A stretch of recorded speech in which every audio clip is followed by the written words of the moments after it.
5 years ago, Petare was one of the most dangerous neighborhoods in the world. It's in Caracas, Venezuela. And only a few months ago, Noah, a Japanese tourist, was just walking around Petare with his huge 360 camera. Again, 5 years ago, he would have gotten his camera stolen. And this is him now, like just dancing and having the time of his life. Like him, thousands of tourists are now coming back to Venezuela. So I'm gonna be talking about that today. If we look first I'm gonna show you where Venezuela is. It's in South America. It's beautiful.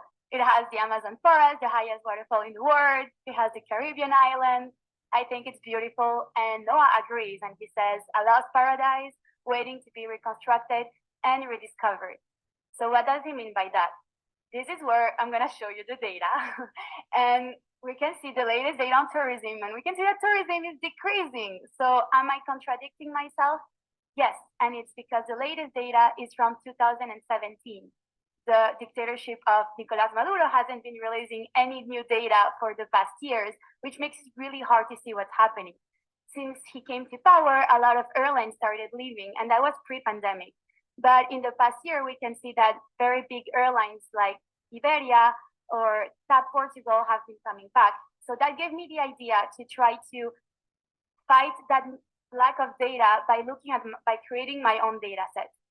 What did I do? I took my computer and I went to all the archives of the website with the flight data, and I analyzed all the flights that have been coming in and out of Venezuela for the past 10 years, really focusing on the past 3 years, since we saw that the pandemic is not a factor for it. And I'm gonna show you some of my findings from this data, and I was able to find that in 2020 there were only 3 countries traveling to Venezuela, but today there's more than 16 international cities going to Venezuela, and there's also multiple international airports in the country. The main countries traveling to Venezuela are the Dominican Republic and Panama. And when I showed this to my aunt, who works for a travel agency, she told me, okay, that's great, but people are gonna think that we're getting tourists from the Dominican Republic and Panama. And Noah told me, actually, most of tourists were from Russia. And in the beach, all tourists are from Russia. So yes, if we look at the map, it looks like there's a lot of countries going to Venezuela.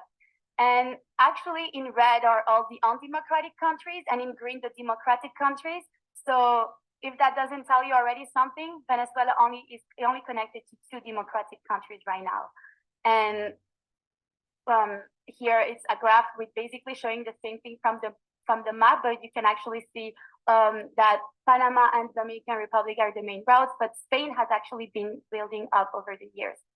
So my data tells me about the air traffic, but not about the nationality of the tourists coming in. Let's also take into account that it's the second largest immigration crisis in the world. So a lot of people coming back are Venezuelans who are traveling themselves. There's new hotels and new places opening up. The wildlife is still there. It is a beautiful country. So should you go back? Should you join Noah? Well, it's beautiful. It is amazing, but there's still a lot of issues in the country. The infrastructure is still not ready to receive a lot of tourists. There's not a lot of gas. The airports are still very messy, but it is a beautiful country waiting to be rediscovered and reconstructed.